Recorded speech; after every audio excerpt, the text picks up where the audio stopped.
श्रीमान् वेङ्कटनाथार्य कवितार्किककेसरी वेदान्ताचार्यवर्यो मे सन्निधत्तां सदाकृति प्रभावपद्धति श्लोकम् 52 तडभुवि यमुनायास्तस्तुषीयन्निवेशात् वहति निगमशाखा वैभवं नीपशाखा पदकमलमिदं तत्पादुके रङ्गभर्तुः त्वयि भजति विभूतिं पश्य शाकानुशाकाम्.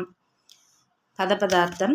ஹே பாதுகே, வாராய் பாதுகையே, யத்து யாதொரு திருவடியினுடைய, நிவேஷாத் வைப்பதினால், யமுனாயாகா யமுனையாற்றினுடைய, தடபுவிஹி தடபுவி கரையிலே, தஸ்துஷி இருக்கின்ற, நீப கடம்ப மரத்தினுடைய, ஷாக்கா கிளையானது, நிகம சாக்கா வேத கிளைகளுடைய, வைபவம் பெருமையை, வஹதி தரிக்கின்றதோ, ரங்கபர்த்துகு ஸ்ரீ ரங்கநாதனுடைய, தத்து இதம் அந்த பதகமலம் தாமரை பூ போல் இருக்கின்ற திருவடியானது, துவயி உன்னிடத்திலிருந்து, ஷாக்கானு ஷாக்காம் பெரிய கிளை சிறிய கிளைகளோடு கூடிய, விபூதின் சம்ருத்தியை, பஜதி அடைகின்றது அப்படிங்கிற.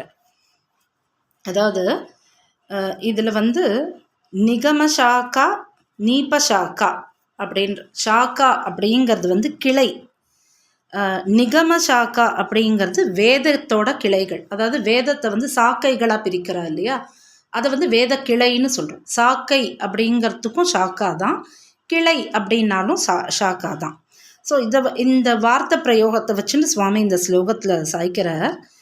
பெருமாளோட திருவடியானது யமுனை ஆற்றினுடைய கரையில் இருந்த கடம்ப மரத்தில் அதோட கிளையில் காலை வச்ச உடனே, அது நீபசாக்கா கடம்ப மரத்தோட கிளையில் வச்ச உடனே, காலை வச்ச உடனே அது நிகம சாக்காவாயிருத்தான், வேதத்தோட கிளை மாதிரி ஆயிர்த்தான், அந்த சாக்கை மாதிரி ஆயிர்த்தான், அதுக்கு ஒப்பானதாயிருத்து அப்படின்னு சாய்க்கிறார். ஆனால் அப்பேற்பட்ட ரங்கநாதனோட அந்த தாமரை பூ மாதிரி இருக்கிற திருவடியானது எப்போ பாதுகையினிடத்தில் வைக்கப்படுறதோ அப்போது ஷாக்கானு ஷாக்காம் பெரிய கிளை சிறிய கிளைன்னு சம்ருத்தியை அடையறதான். பெருமாள் திருவடி வச்சா அவர் எந்த இடத்துல திருவடி பட்டுதோ அந்த இடம் மட்டும், அந்த மரம் மட்டும் கிளைகளோடு கூடிய நீபசாக்கா நிகமசாக்காவாக மாறுறது.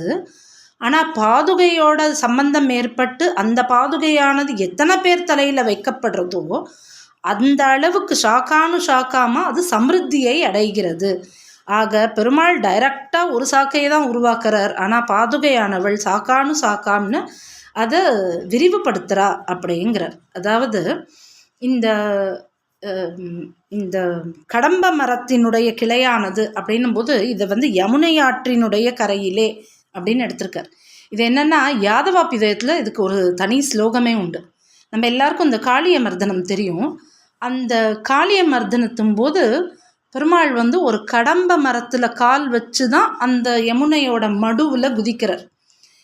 பொதுவிலே நம்ம ஸ்விம் பண்ணும்போது ஒரு ஒரு ஒரு நீளமாக இருக்கிற ஒரு இதில் அந்த நுனியில் நின்றுண்டு அப்படி குதிப்போம் இல்லையா, அந்த மாதிரி பெருமாள் ஒரு கடம்ப மரத்தில் காலை வச்சு குதிக்கிறாராம்.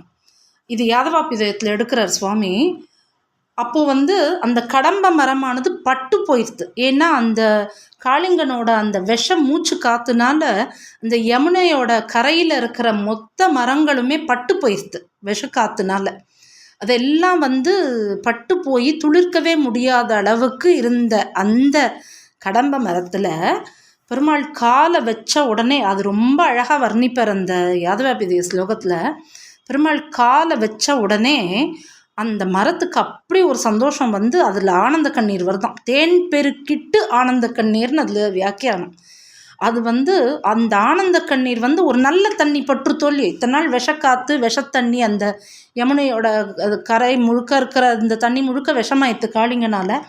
அந்த விஷத்தண்ணினால் அது பட்டு போயிடுது. இப்போது ஒரு பெருமாளோட திருவடி பட்டதில் ஒரு ஆனந்த பாஷ்பத்தில் அதுக்கு ஒரு கண்ணீர் வந்த உடனே அது அப்படியே துளிர் விட்டுதான். அந்த அந்த கடம்ப மரமானது, பட்டு போன கடம்ப மரமானது அப்படியே துளிர்த்து தான்.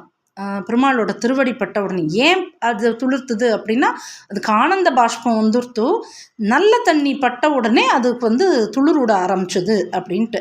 அதுதான் இந்த ஸ்லோகத்துலேயும் எடுக்கிறார் சுவாமி.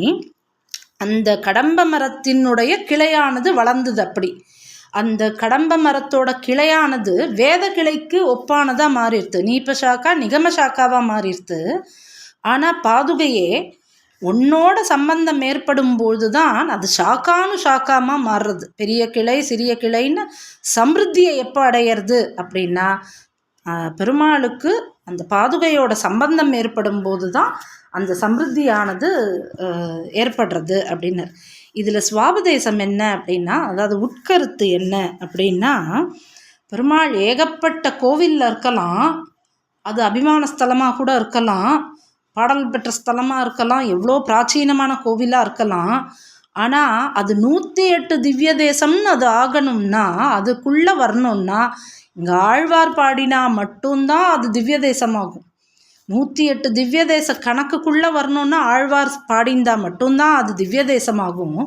அந்த மாதிரி பெருமாளே உன்னோட கால்பட்டு நீப சாக்கா நிகம சாக்காவாகலாம், ஆனால் எங்கள் பாதுக சம்பந்தம் இருந்தால் மட்டும்தான் அது சாக்கானு சாக்காமல் ஆகிறது.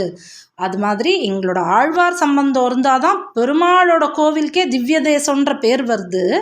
ஆக இந்த இடத்துலையும் ஆச்சாரியனோட உயர்வு, ஆழ்வாரோட உயர்வை தான் இதோட உட்கருத்தாக நமக்கு நம்மாண்டவன் வியாக்கியானம் தெரிவிக்கிறதடியே.